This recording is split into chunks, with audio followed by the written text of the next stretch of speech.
অখিল গগৈ ওলাই আহিছে। আজি যিহেতু বাজেট অধিৱেশনৰ প্ৰথমটো দিন দেখা পোৱা গৈছে, অখিল গগৈ উত্তাল প্ৰতিবাদো সাব্যস্ত কৰিছিল আৰু হাতত প্লেকাৰ্ড লৈ এইদৰে সদনত প্ৰৱেশ কৰিছিল অখিল গগৈ। আৰু দেখা পোৱা গৈছে আজি সদনৰ মজিয়াটো মন্ত্ৰী পীয়ুষ হাজৰিকাৰ লগত তীব্ৰ বাক বিতণ্ডাৰ সৃষ্টি হৈছিল। অখিল গগৈ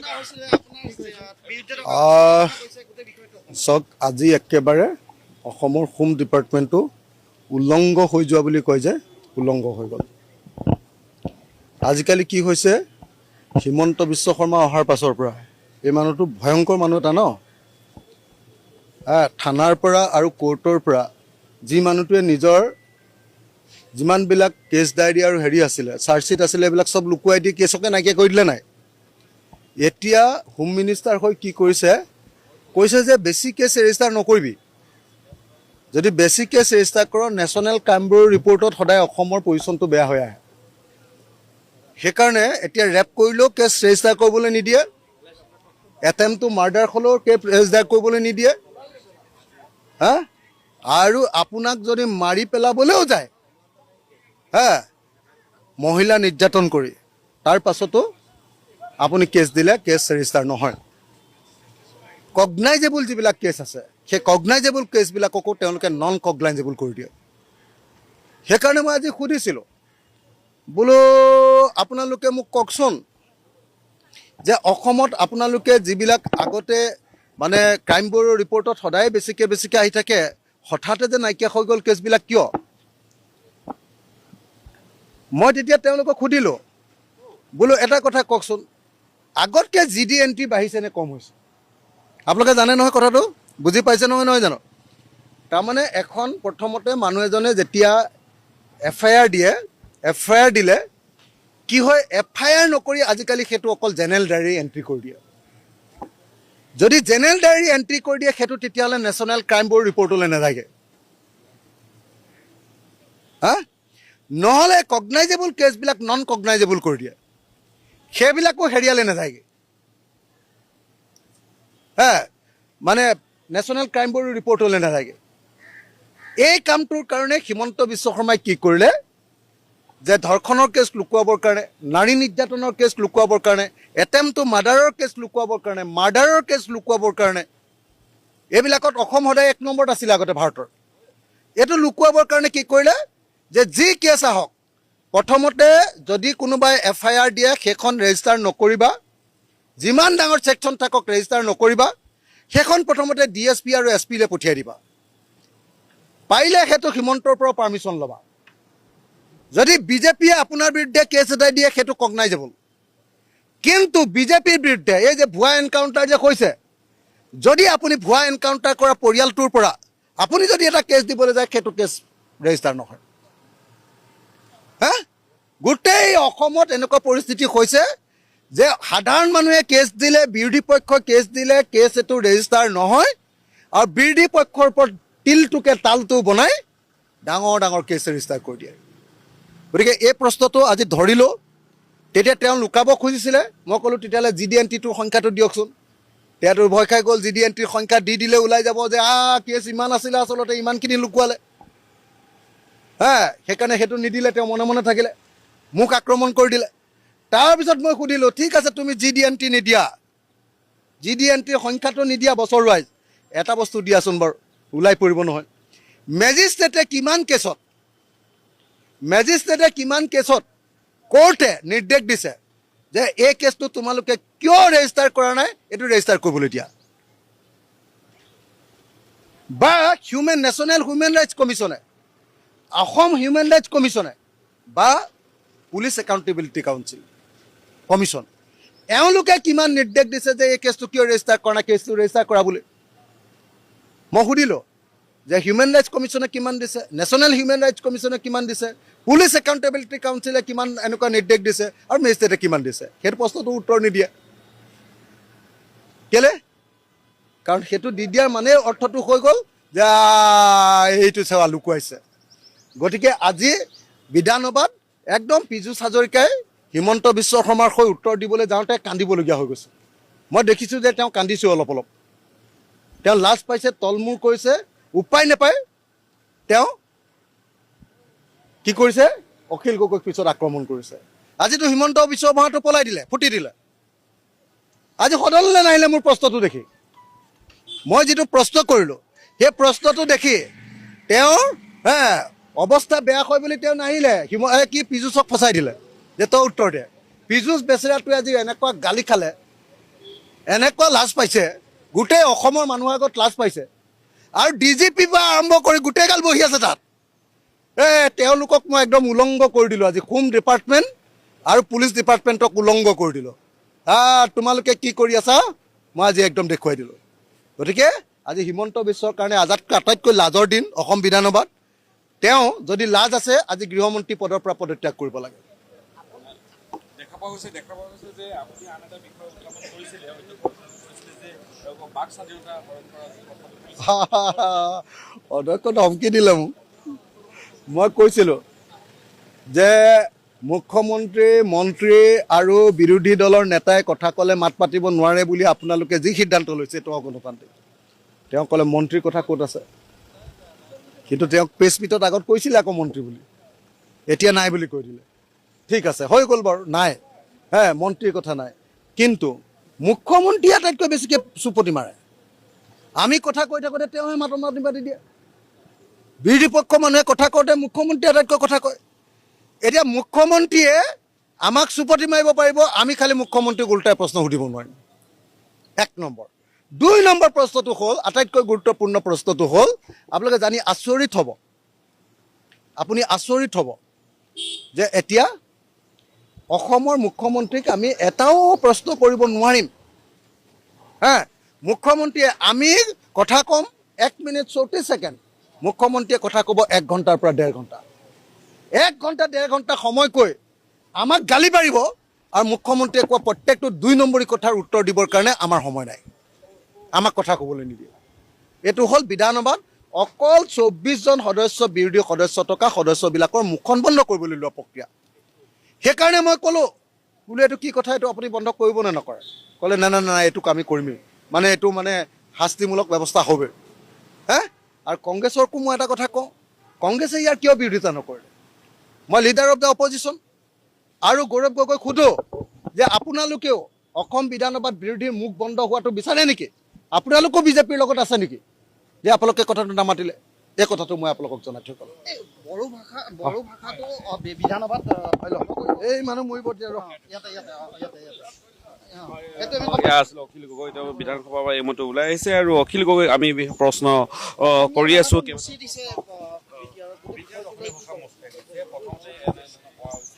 কেতিয়া মুচ খালে? এইটো বৰ দুৰ্ভাগ্যজনক ঘটনা যে অসম বিধানসভাত বড়ো ভাষাটো আঁতৰাবলৈ চেষ্টা কৰা হৈছিল। মইতো ভাবোঁ যে বড়ো ভাষা আঁতৰা নহয়, বড়ো ভাষাৰ লগত আমাৰ যিকেইটা ট্ৰাইবেল ভাষা আছে, যেনেকৈ কাৰ্বি, যেনেকৈ ডিমাচা, এই ভাষাবিলাকক ইয়াত ভৰ্তিহে কৰিব লাগে। এইকেইটাতো অন্ততঃ 6 চিডিউলৰ ভাষা, এইকেইটাতো ভৰ্তি কৰিব লাগে। তাত আমাৰ এটা খিলঞ্জীয়া ভাষা, জনজাতিৰ ভাষা উঠাই ল'বলৈ লোৱা সিদ্ধান্তটো আমাৰ বিজেপি চৰকাৰখন, আৰু বিজেপি চৰকাৰ মানে অল পাৰ্টিৰ সিদ্ধান্তটো লৈছে দেই, মনত ৰাখিব আকৌ, বিজেপিয়ে লৈছে। মই নাই, মোক মতাই নাই মিটিঙলৈ। মই থাকিলে এইবিলাক প্ৰস্তাৱ ল'ব পাৰে নেকি? সেইকাৰণে মোক মিটিঙলৈকে নামাতে অল পাৰ্টি। দপাই দিম। আজি দেখিছে নাই, একদম পীযুষক কন্দুৱাই দিছোঁ। দেখিছেনে নাই আপোনালোকে? পীযুষক কন্দুৱাই দিছোঁ নে নাই? তো আৰু অসমীয়া ভাষা ঠিক যেনেকৈ ইয়াতে বিধানসভাত এই কামটো কৰাটো ভুল হৈছে, তেনেকৈ বিটিআৰত যদি অসমীয়া ভাষা মচি দিছে সেইটোও ভুল হৈছে। মই অসমৰ বিধানসভাৰ অধ্যক্ষ, অসম চৰকাৰ, বিশেষকৈ পীযুষ হাজৰিকা আৰু হিমন্ত বিশ্ব শৰ্মা, তেওঁলোকে এই কথাটো আনিছে। তেওঁলোকক মই দাবী জনাওঁ যে অনতিবিলম্বে অসম বিধানসভাত যাতে বড়ো ভাষা কেতিয়াও মচ নাখায় তাৰ ব্যৱস্থা কৰক, আৰু বিটিআৰতো যাতে অসমীয়া ভাষা মুচ নাখায়, তাৰ ওপৰত যাতে কলা ৰং নালাগে, তাৰ কাৰণে হিমন্ত বিশ্ব শৰ্মা আৰু পীযুষ হাজৰিকা আৰু আমাৰ অধ্যক্ষ ৰঞ্জিত দাস ডাঙৰীয়াই ব্যৱস্থা গ্ৰহণ কৰক। আপোনালোকৰ কাৰণে আমি অসমীয়া ভাষাই মাৰ খাব নোৱাৰোঁ, ঠিক তেনেকৈ বড়ো ভাষাই মাৰ খাব নোৱাৰে দেই। অসমত খিলঞ্জীয়া ভাষা, কাৰ্বি আনক, ডিমাচা আনক, তাৰপিছত মিচিং আনক, হয়নে নহয়? এইবিলাক আনকহে, ৰাভা আনক, আনিছে হিন্দী। এই হ'ল বিজেপিৰ জাতি মাতি ভেটি ৰক্ষা।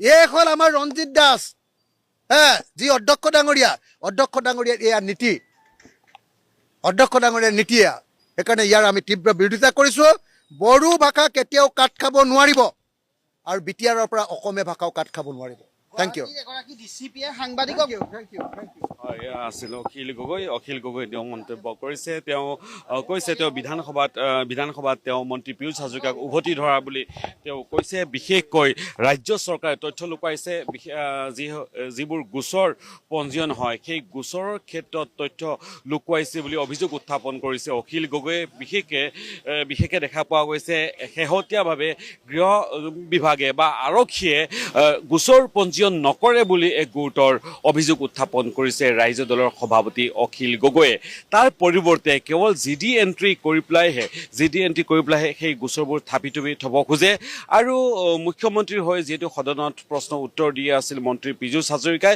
গতিকে অখিল গগৈৰ যি দাবী তেওঁ সেই প্ৰশ্নৰ সম্পূৰ্ণ উত্তৰ দিব নোৱাৰিলে মন্ত্ৰী পীযুষ হাজৰিকাই লগতে দেখা পোৱা গৈছে যে অসম বিধানসভাত হিন্দী ভাষাৰ অন্তৰ্ভুক্তক লৈ আৰু বিটিআৰত অসমীয়া ভাষাৰ ওপৰত একাংশ লোকে ক'লা ছাই সানি দিয়াক লৈ আৰু শেহতীয়াভাৱে যি চৰ্চা লাভ কৰিছিল যে অসম বিধানসভাত বড়ো ভাষা আঁতৰোৱা হ'ব যদিও পৰৱৰ্তী সময়ত মুখ্যমন্ত্ৰী আৰু বিধানসভাৰ অধ্যক্ষই স্পষ্টীকৰণ দিছে যে সেয়া কেতিয়াও নহয় গতিকে সেই সমগ্ৰ বিষয়টোক লৈ দেখা পোৱা গৈছে যে অখিল গগৈয়ে তেওঁ মন্তব্য প্ৰকাশ কৰিছে আৰু আজিৰ দিনটো এক বিশেষ দিন বুলি তেওঁ মন্তব্য কৰি আজিৰ দিনটোত তেওঁ চৰকাৰক হলঠেকত পেলাবলৈ সক্ষম হৈছে বুলি দাবী কৰে ৰাইজৰ দলৰ সভাপতি অখিল গগৈয়ে মই মাত্ৰ তেওঁক প্ৰাৰ্থনা কৰোঁ তেওঁক মই কওঁ যে মই গল্ডি মই কৰিব বিচাৰিছোঁ এইটো তেওঁ নোহোৱাটো মই কেতিয়াও অনুভৱ নকৰোঁ মই তেওঁক সকলোতে ৰাখিবলৈ চেষ্টা কৰিছোঁ আৰু তেওঁ সকলোতে আছে বুলি মই বিদ্যমান হৈ আছে বুলি মই সেই কথাটো নিজে ভাবি লওঁ গতিকে তেওঁৱে বাদ দেখুৱাইছে নহ'লে মই কৰিব নোৱাৰিলোহেঁতেন মোৰ ইমানখিনি সামৰ্থ্য নাই মোক কেনেবাকৈ হ'লেও তেওঁ কামবোৰ কৰাই আছে মই যেনেকৈ ভাবিছোঁ এতিয়ালৈকে মোক অসমবাসীয়ে ইমান ধৰণে মৰম দিছে সহযোগ কৰি আছে সকলো ক্ষেত্ৰত গতিকে মই তেনেদৰে মই ভাবোঁ তেওঁৰ আশীৰ্বাদত সকলোৰে আশীৰ্বাদত মই আগবাঢ়ি যাব পাৰিম আৰু এই কামবোৰ ধুনীয়াকৈ হৈ থাকিব তেওঁৰ সপোনৰ কামবোৰ তেনেদৰে হৈ থাকক তেওঁ অমৰ হৈ থাকক সকলোৰে মাজত সেইটোৱে মই বিচাৰোঁ অভিনয়ে যদি আৰু ডাঙৰ হৈ গৈ থাকে সম্প্ৰসাৰিত হৈ গৈ থাকে তেতিয়াহ'লে মই ভাবোঁ জুবিনৰ সপোনটোও পোখা মেলি গৈ থাকিব আৰু ডাঙৰ হৈ গৈ থাকিব আৰু সেইটোৱে ভাল লগা কথা ষ্টুডিঅ'টো বহুত বেয়াকৈ মানে কি ক'ম আৰু যিয়ে দায়িত্ব লৈ কৰিছিলে শেখৰহঁতে একদম বেয়াকৈ কৰিছে বস্তুবোৰ বেয়া অৱস্থাত আছে ষ্টুডিঅ'টো ঠিক কৰিম মই যিসকলে সাংস্কৃতিক জগতখনত কাম কৰি আছে বা মিউজিক ইণ্ডাষ্ট্ৰীৰ লগত চিনেমাৰ লগত তেওঁলোকে যদি আহি মোক সেইখিনি সহযোগিতা কৰে তেতিয়াহ'লে এই ষ্টুডিঅ'টো সজীৱ হৈ থাকিব আৰু মই ভাবোঁ জুবিনে তেতিয়া বহুত শান্তি পাব কাৰণ তেওঁৰ একদম প্ৰিয় ঠাই এখন প্ৰথম কথাটো হ'ল 2013 চনৰ পৰা জুবিনে জংকীৰ সোঁৱৰণত অভিনয় প্ৰতিষ্ঠা কৰি চলাই গৈ আছে আৰু আমি সকলোৱে লাগি আছোঁ আৰু অভিনয়ৰ এইবাৰ ঠিকনা সলনি হ'ল সেইটো আটাইতকৈ ডাঙৰ কথা অভিনয় আমাৰ ৰাজগড়ত আছিল 2 নম্বৰ বাইলেনৰ অপজিটত আৰু আজি ইমান বছৰে 12 বছৰে অভিনয় তাতেই আছিল 2025 চনৰ নাটকলৈকে আমাৰ শংকৰদেৱ কলাক্ষেত্ৰত যেতিয়া আমি মাধৱদেৱ প্ৰেক্ষাগৃহত নাটক কৰিছোঁ সকলোবোৰ আমি তেনেকৈ লাগি আছিলোঁ জুবিনে মাটিতেই বহি কাৰণ আমাৰ বহুত মানে দৰ্শকৰ বহুত হয় তাৰমানে বহুত দৰ্শক হয় গতিকে জুবিনে দৰ্শকৰ লগত মাটিত বহিয়ে নাটক চালে লাগি থাকে এইবাৰ আৰু বেলেগ ধৰণৰ পৰিকল্পনা আছিলে যে আমি 6 মহীয়া 3 মহীয়া এনেকুৱা কোৰ্চ আগতেও কৰিছিলোঁ মাজত বন্ধ হৈ গৈছিলে মানে ক'ভিডৰ সময়ৰ পৰা আমাৰ বন্ধ হৈ গ'ল এতিয়া গতিকে জুবিনে সেইটো আৰু ডাঙৰকৈ কৰাৰ কথা ভাবিছিলে গতিকে তেনেদৰে আমি সেইখিনি জুবিনে ভবা কথাবোৰ মই আচলতে কৰিবলৈ চেষ্টা কৰিছোঁ আৰু যিহেতু আমাৰ ভাড়াত আছিলে সেই ঠাইখন আগতে ৰাজগড়ত এতিয়া জুবিনৰ নিজৰ ষ্টুডিঅ' যিহেতু জোনালীৰ এই ষ্টুডিঅ'ৰ এই ঠাইখন জুবিনৰ খুব প্ৰিয় নিজে ইয়াত থাকি ভাল পায় গোটেই সেউজীয়া গছ গছনি ৰুই তেনেকৈ লৈছিলে আৰু ময়ো সেইকাৰণে এই জেগাটুকুৰা সৰব হৈ থাকিব মই ৰাখিব বিচাৰিছোঁ সেইকাৰণে অভিনয় ইয়ালৈ আমি লৈ আহিলোঁ ইয়াত নতুনকৈ এতিয়া নিৰ্মাণ কৰি লোৱা হ'ল আপোনালোকে দেখিব ইয়াত নতুনকৈ নিৰ্মাণ কাৰ্য আমাৰ কাম শেষেই হোৱা নাই আচলতে ফ্ল'ৰখন ৰেডি কৰি লৈছোঁ তেনেকৈ আৰু জুবিনৰ যেনেদৰে ৰুম আছিলে তেনেদৰে সকলোবোৰ আছে ইয়াত তেনেদৰে আছে তেনেদৰেই থাকিম ময়ো আহি থাকিমহি আগতে জুবিনৰ লগত যেনেদৰে থাকোঁ মই তেনেদৰেই থাকিম আমাৰ অভিনয়ৰ এজন মানে অভিভাৱক তেওঁৰ ল'ৰা ডাঙৰ হৈ ইয়াৰ পৰা ওলাই গ'ল তেওঁ মোক 100 জোপামান ফুলৰ পুলি দিছে আৰু যেনেকৈ সেউজীয়া কৰি ৰাখিব লাগে তেওঁক ৰুই যোৱা গছবোৰো আমি ধুনীয়াকৈ আকৌ ৰাখিবলৈ চেষ্টা কৰিছোঁ সকলোবোৰ চাফা তাফা কৰি আৰু সেই 100 যিমান ফুল পুলি দিছে মই ভাবিছোঁ আমাৰ এইবাৰ 150মান ল'ৰা ছোৱালীৰ এপ্লিকেশ্যন আহিছিলে সকলোকে আমি ৰাখিব পৰা নাই অডিশ্যন কৰি আমি প্ৰায় 80জনক আমাৰ ৰাখিছোঁ দুটা বেটছত 6 বছৰৰ পৰা 10 বছৰ 11 বছৰৰ পৰা 15 বছৰ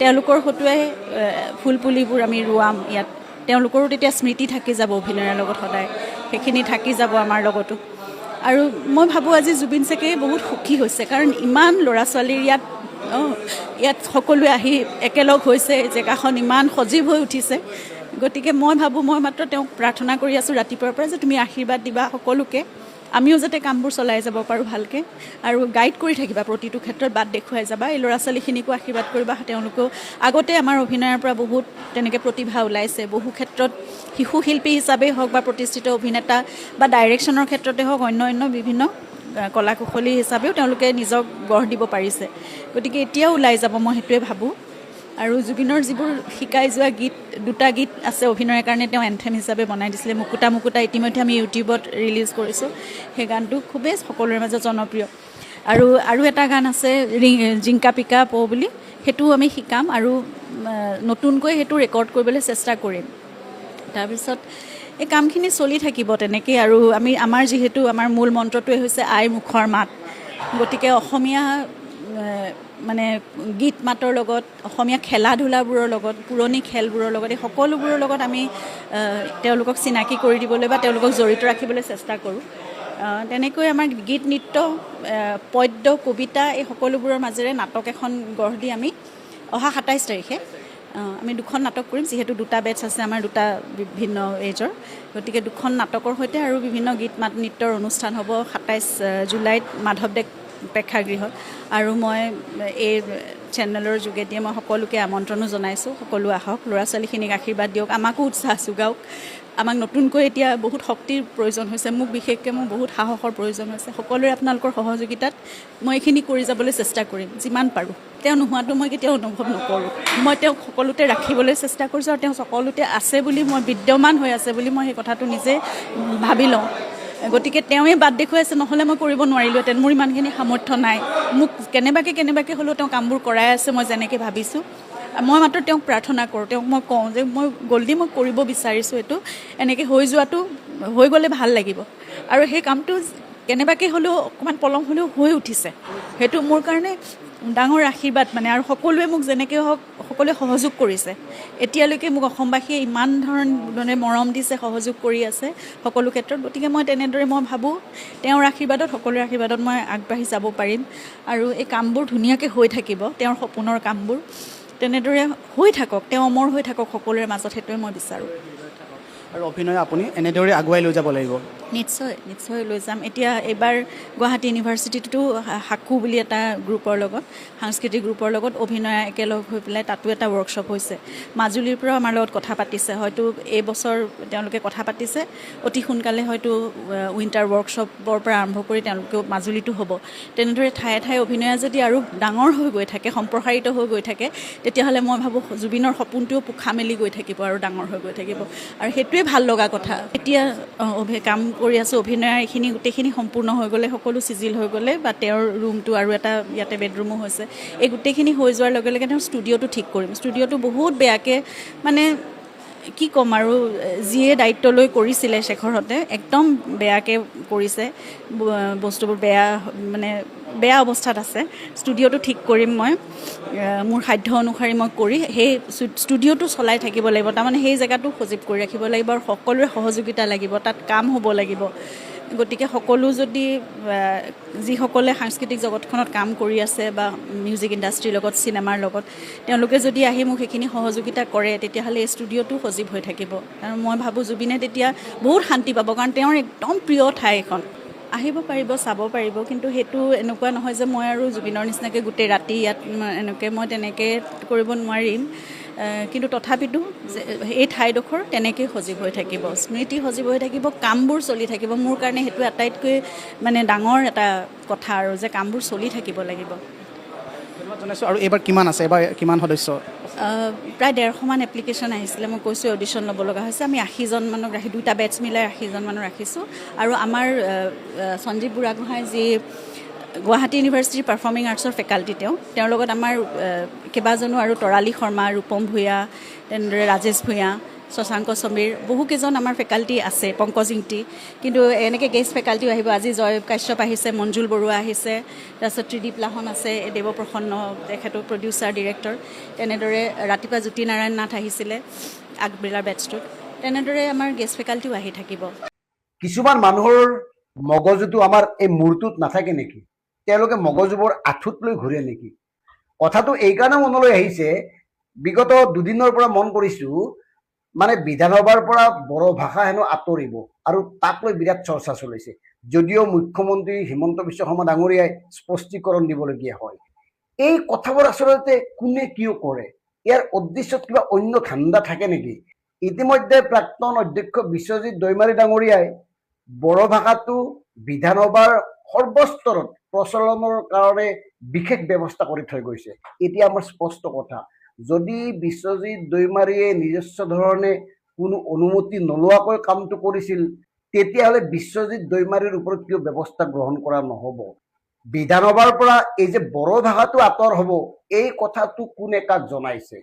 ক'ত কেনেকৈ সিদ্ধান্ত হৈছিল আৰু এই সিদ্ধান্তটোৰ কথা সংবাদ মাধ্যমক কোনে অৱগত কৰিছিল? কাৰণ ভাষাকেন্দ্ৰিক বিষয়টো বৰ স্পৰ্শকাতৰ, আৰু এই বিষয়টোক লৈ কি হ'ল আমি দেখিছোৱেই। লগে লগে বড়ো অঞ্চলত ছাত্ৰ সংগঠন এটাই অসমীয়া ভাষাৰ ওপৰত কলা ৰং সানিলে। আমি সেইসকল লোকলৈ আহ্বান, যিসকলে অসমীয়া ভাষাৰ ওপৰত কলা ৰং সানিছে, আৰু আমি বাতৰিত পোৱা মতে তেওঁলোক হেনো নেশ্যনেল বড়ো ষ্টুডেণ্ট ইউনিয়ন। এতিয়া আমাৰ কথাটো হ'ল, বিধানসভাৰ লগৰ পৰা বড়ো ভাষা আঁতৰ কৰা বুলি বাতৰিটো শুনাৰ লগে লগে আপোনালোকে যি ধৰণে যুদ্ধং দেহিং মনোভাৱেৰে অসমীয়া ভাষাবোৰ, অসমীয়া শব্দবোৰ, অসমীয়া আখৰবোৰ মচিবলৈ আৰম্ভ কৰিছিল, মানে কি? কিয়? অসমীয়াই আপোনালোকক কি অন্যায় কৰিলে? অসমীয়া ভাষাই আপোনালোকৰ কি ক্ষতি কৰিলে? এই বিষয়টো ৰাজনৈতিক বিষয়।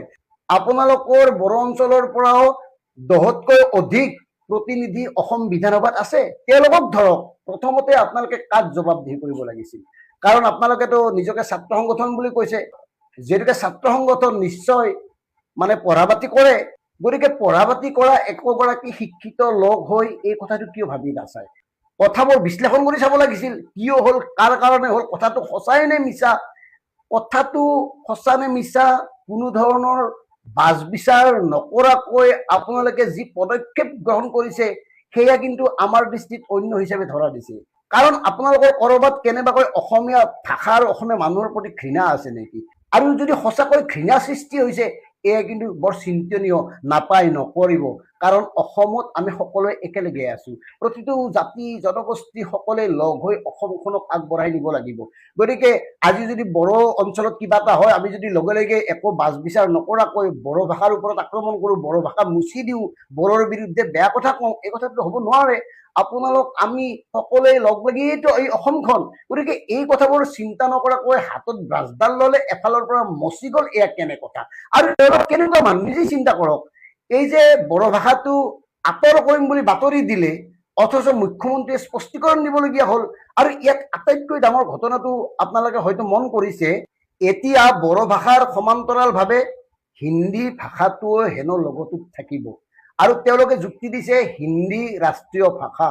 আৰু আমি জনামতে ভাৰতীয় সংবিধানে হিন্দীক কেতিয়াও ৰাষ্ট্ৰভাষা হিচাপে স্বীকৃতি দিয়া নাই।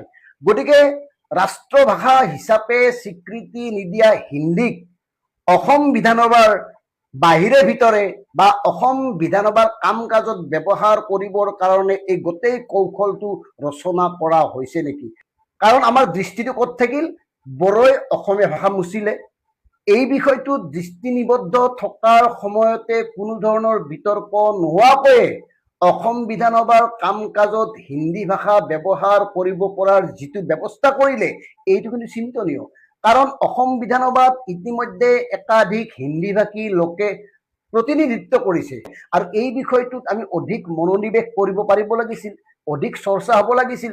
কিন্তু কি কৰা হৈছে, আমাৰ মাজতে বিভাজন, আমাৰ মাজতে বিভিন্ন ধৰণৰ বিতৰ্কৰ সৃষ্টি কৰি এই কামবোৰ এওঁলোকে লাহে লাহে কৰিবলৈ আৰম্ভ কৰিছে। গতিকে এইটো সাংঘাতিক চিন্তনীয় বিষয়, কাৰণ হিন্দীয়ে যেনেকে অসমীয়াক ক্ৰমে ক্ৰমে গ্ৰাস কৰিব ধৰিছে সকলো ফালৰ পৰা, এইটো কিন্তু খিলঞ্জীয়া লোকসকলৰ কাৰণে ভাবুকি স্বৰূপ। এই কথাটো আমি বাৰে বাৰে কৈছো। সেইকাৰণে কৈছো যে একাংশ লোকে ইচ্ছাকৃতভাৱে এই কামবোৰ কৰে নে সঁচাকৈ তেওঁলোকৰ মগজু নাই।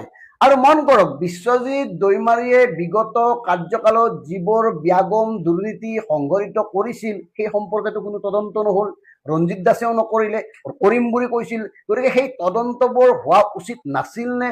আনহাতে এই যিটো বিতৰ্কৰ সৃষ্টি কৰা হ'ল বড়ো ভাষা আঁতৰ কৰা, যিহেতুকে আঁতৰ কৰা নহল, এই বাতৰিটো কোনে কাৰ স্বাৰ্থত কিয় প্ৰস্তুত কৰি সংবাদ মাধ্যমক দিছিল, এই বিষয়বোৰ তদন্ত হোৱা উচিত। কাৰণ কি হ'ল দেখিলেই একাংশ লোকে, মানে এই যে নেশ্যনেল বড়ো ষ্টুডেণ্ট ইউনিয়ন বুলি কৈছে, তেওঁলোকে আচল কথাটো বাজ বিচাৰ নকৰাকৈয়ে অসমীয়া ভাষাৰ ওপৰত ৰং সনাত লাগি গ'ল, যিটো আমাৰ অসমীয়া বৃহত্তৰ জাতীয় জীৱনৰ কাৰণে চূড়ান্ত দুখজনক বিষয়। গতিকে কথাবোৰ চিন্তা কৰক, কিয় এই ধৰণৰ এটা পৰিৱেশ গঢ়ি তোলা হৈছে। ধন্যবাদ। জয় আই অসম। ইথানলযুক্ত যিটো আপোনাৰ পেট্ৰল ব্যৱহাৰ কৰা হৈছে এইটো বোলে এক্সপেৰিমেণ্ট। আচলতে তোমালোকে কাৰ পাৰ্মিশ্যন ললা? আজি নীতিন গাডকাৰী বা আমাৰ পেট্ৰলিয়াম বিভাগে আমাৰ ৰাইজৰ পৰা আচলতে পাৰ্মিশ্যন লৈছিল নেকি যে আমি পেট্ৰল ভৰাইছো বুলিহে ভাবি আছিলো? ইথানল, কুঁহিয়াৰ ৰস বা আপোনাৰ এইটো যে আপোনালোকে আমাক ইমান পৰ্যায়ত মানে দি পেলাই আপোনালোকে কম দাম কৰিম বুলি কৈ এতিয়া যি ধৰণে 107 টকাত ইথানলযুক্ত পেট্ৰল আমি কিনি আছো, আৰু তাৰ পৰিণতিত কি হৈছে, আমাৰ গাড়ী বিলাক এতিয়া ডেমেজ হৈছে। আপোনাৰ সেই যে আপোনাৰ আমি যোৰাবাটত থাকো, যোৰাবাটৰ পৰা আপোনাৰ ইয়ালৈ আহোতে মোক এতিয়া 2 লিটাৰ পেট্ৰল লাগে, আগতে আধা লিটাৰ লাগে, সেই পৰ্যায়ত হৈছে আজি। গতিকে সাংঘাতিক ধৰণে এতিয়া কুঁহিয়াৰ ৰসটো তেওঁলোকে 107 টকাত বেচিব। সেই পৰিৱেশটো কিয় হ'ব লাগে আচলতে? আৰু এইটো সাংঘাতিক ধৰণৰ অন্যায়। কল্যাণকামী ৰাষ্ট্ৰ এখনত ভাৰতৰ মানুহক এনেধৰণে অন্যায় কৰা কথাটো কোনো কাৰণতে গ্ৰহণীয় নহয়। 20% মিক্স যিটো আপোনাৰ পেট্ৰল, সেই পেট্ৰল তেওঁলোকে একচেপ্ট নকৰে, তেওঁলোকক 0% ইথানলৰ কোনো আপোনাৰ তাত থাকিব নোৱাৰিব বুলি কৈছে। গতিকে সেই কথা আজি আপোনাৰ ভূটানে কৈছে, কিন্তু আমাৰ ভাৰতত কি হৈছে? আমাৰ ভাৰতক মানে মাধমাৰ দি থাকিব তেওঁলোকে। পেট্ৰলৰ নামত মাধমাৰ, ইথানলযুক্ত পেট্ৰল ব্যৱহাৰ কৰি এতিয়া সাধাৰণ মানুহে যিটো পৰিস্থিতিৰ সন্মুখীন হৈছে আমি সাধাৰণ মানুহবিলাকে বুজি পাওঁ। আপোনালোকে যদি এক্সপেৰিমেণ্ট কৰিবলৈকে যদি এই সিদ্ধান্ত লৈছিলে, আপোনালোকৰ এই মন্ত্ৰী, আপোনালোকৰ পেট্ৰলিয়াম বিভাগটোৱে কিয় আপোনালোকৰ গাড়ীবিলাকত নভৰালে? আমাৰ জনতাক কিয় আপোনালোকে ভৰাবলৈ দিলে? আপোনালোকৰ টকা পইচা আছে, আপোনালোকে ভৰাক, আপোনালোকৰ গাড়ীবিলাক এক্সপেৰিমেণ্ট কৰক। আজি মন্ত্ৰী বিধায়কৰ, বিজেপিৰ প্ৰধানমন্ত্ৰীৰ পৰা আৰম্ভ কৰি, কাৰণ চৰকাৰৰ হেডটো তেওঁ, গতিকে আপোনালোকৰ মন্ত্ৰী মণ্ডলে প্ৰথমতে পৰীক্ষাটো কেলে নকৰিলে? এইটো আচলতে ৰাজ্যৰ কাৰণে কল্যাণ হ'বনে নাই? এতিয়াতো আমাৰ সাংঘাতিক ধৰণৰ বিপদ আহিছে দাদা, যে আমি ইথানলযুক্ত পেট্ৰল ভৰাই কেৱল মই নহয়, কোটি কোটি জনতা, আজি ভাৰতৰ 141 কোটি জনতা এটা সাংঘাতিক ধৰণৰ বিপদত পৰিছে। এই ইথানলযুক্ত পেট্ৰল ব্যৱহাৰ কৰি এতিয়া বহুত কষ্ট কৰি জীৱনৰ যিমান উপাৰ্জন সেই গোটেই খৰচ কৰি মানুহ এজনে আপোনাৰ গাড়ী এখন কিনিছিলে, তাৰ পাছত এতিয়া সেই গাড়ীখন 2 মাহৰ পাছত গেৰেজত থবলগীয়া হৈছে। কেনেকুৱা এটা পৰিৱেশ আহিছে আপোনালোকে চাওক। তাৰ পৰা সেই EMI যে দি থাকিবলগীয়া, গাড়ীখনো চলাব পৰা নাই, আপোনাৰ EMI দি থাকিব লাগে। এতিয়া এই গাড়ীখন যে বেয়া হ'ল তাৰ কাৰণে জগৰীয়া ভাৰত চৰকাৰ হয় নে নহয়? নীতিন গাডকাৰী হয় নে নহয়? এতিয়া EMI-টো ভাৰত চৰকাৰে ভৰি দিবনে নাই? EMI-টো এতিয়া মাহে মাহে তেওঁলোকে মাৰি দিবনে নাই? কাৰণ ইথানলযুক্ত পেট্ৰল ভৰোৱাৰ ফলস্বৰূপে গাড়ীখন বেয়া হৈ গ'ল, তাৰ ৰিস্কটো কোনে ল'ব? এতিয়া সেই প্ৰশ্নবিলাক আহিছে। আৰু এজন কালি মন্ত্ৰী ওলাইছে আমাৰ, পীযুষ হাজৰিকা। পীযুষ হাজৰিকাই কৈছে বোলে ইথানলযুক্ত পেট্ৰল আমি ব্যৱহাৰ কৰিব লাগে বুলি কৈছে তেওঁ। আৰু বোলে তেওঁৰ মৰিগাঁৱত আপোনাৰ সেই আপোনাৰ গোমধান খেতি কৰা মানুহ, কুঁহিয়াৰ খেতি কৰা মানুহ বহুত আছে। গতিকে এই মানুহবিলাক বচাবৰ কাৰণে, এই কৃষকসকলক বচাবৰ কাৰণে ইথানলটো আমি ব্যৱহাৰ কৰিব লাগে বুলি কৈছে। কিন্তু আপোনাৰ মৰিগাঁৱৰ এই কৃষকসকলক বচাবৰ কাৰণে আমি এতিয়া আমাৰ অসমৰ এই গোটেই ৰাইজে চাফাৰ কৰিব লাগিব।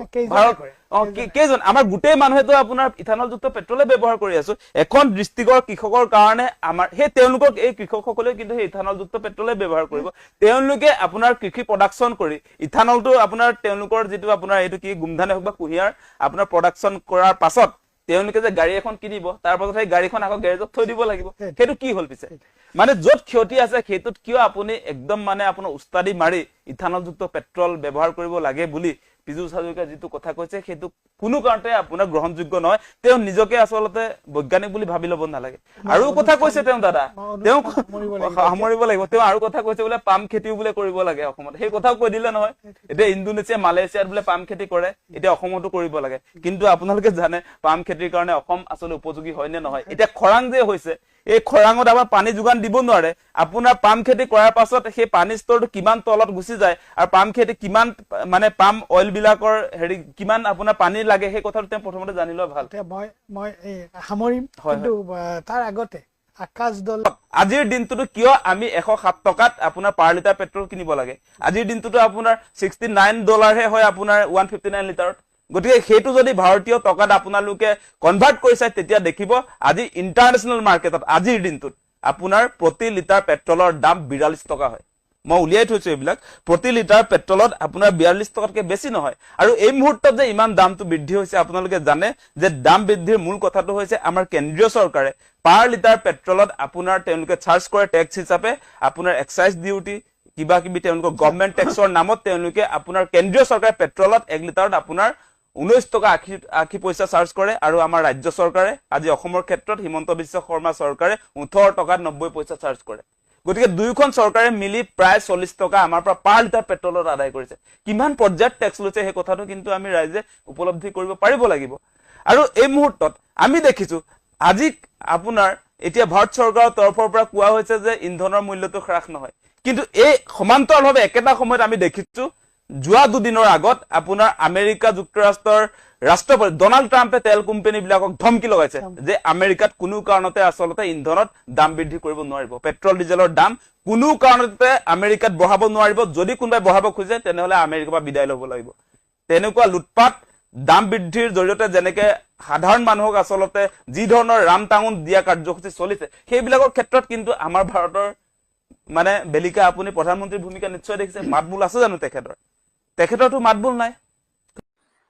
প্ৰথমে গুপ্তা ডাঙৰীয়াৰ কথাখিনি শুনি লওক তিনিটা ভাষা আছিল अंग्रेजी অসমীয়া বড়ো আছিল in addition of 3 languages Hindi কালিৰ পৰা আমাৰ বিধানসভা মজিয়াত ক'ব পাৰিব মানে আমি এইটো স্বাগতম জনালো এইটো ভাল পদক্ষেপ কিয়কি ৰাজভাষা আমাৰ কথাটো নকৈ নোৱাৰিলো আপোনালোকে ভিডিঅ'টো শুনিছে নহয় আমাৰ মধ্য গুৱাহাটীৰ মাননীয় বিধায়ক গুপ্তা ডাঙৰীয়াই কৈছে যে আগতে অসম বিধানসভাত হিন্দী ভাষা কোৱাৰ ব্যৱস্থা নাছিল অসমীয়া ইংৰাজী আৰু বড়ো ভাষা কোৱাৰ ব্যৱস্থা আছিল এতিয়াৰ চৰকাৰে হিন্দী ভাষা কোৱাৰ ব্যৱস্থা কৰি দিলে এইটো এটা ভাল খবৰ আৰু লগতে কৈছে তেখেতে হিন্দী ভাষাটো ৰাজভাষা আসলতে ৰাজভাষা বুলি কোনো ভাষা নাথাকে ৰাজ্য ভাষা বুলি এটা ভাষা আছে হেতুৰ নাম অসমীয়া আসলতে অসম বিধানসভাত যিসকল যায় তেখেতসকলে দেশৰ আইন কানুন জনাটো উচিত গুপ্তা ডাঙৰীয়াক অনুৰোধ কৰিছো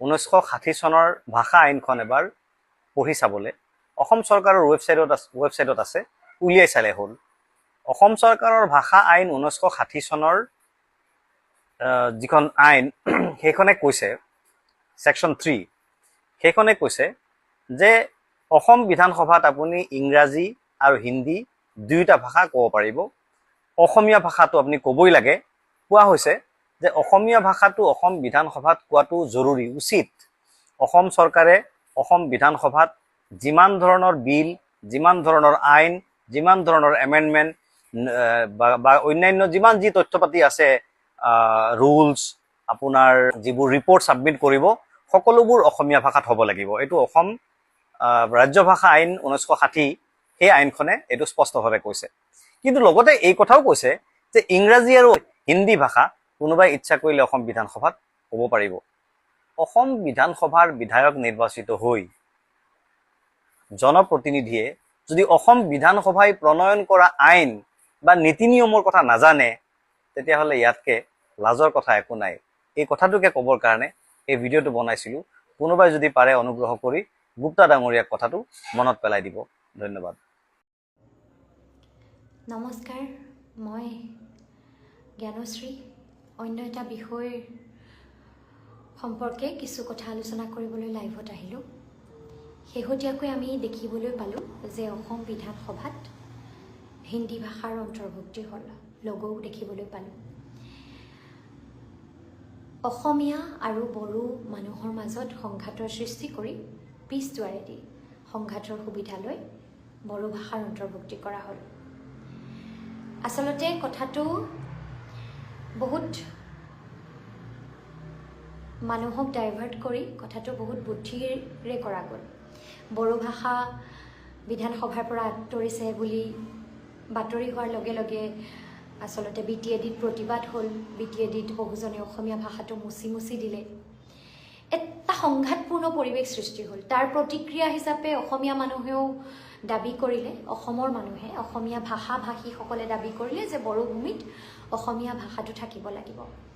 আৰু বড়ো ভাষা কোৱা মানুহখিনিৰ দাবী হ'ল যে বড়ো ভাষাক অৱমাননা কৰা হ'ল, গতিকে তেওঁলোকেও প্ৰতিবাদ কৰিলে। এই অসমীয়া ভাষী আৰু বড়ো ভাষী মানুহৰ মাজত সংঘাতৰ সুবিধা লৈ গইনা লৈ বিধানসভাত অন্তৰ্ভুক্তি কৰা হ'ল হিন্দী ভাষা। ভাষাক লৈ আপত্তি কৰিবলগীয়া নাই, কিন্তু কথাটো হ'ল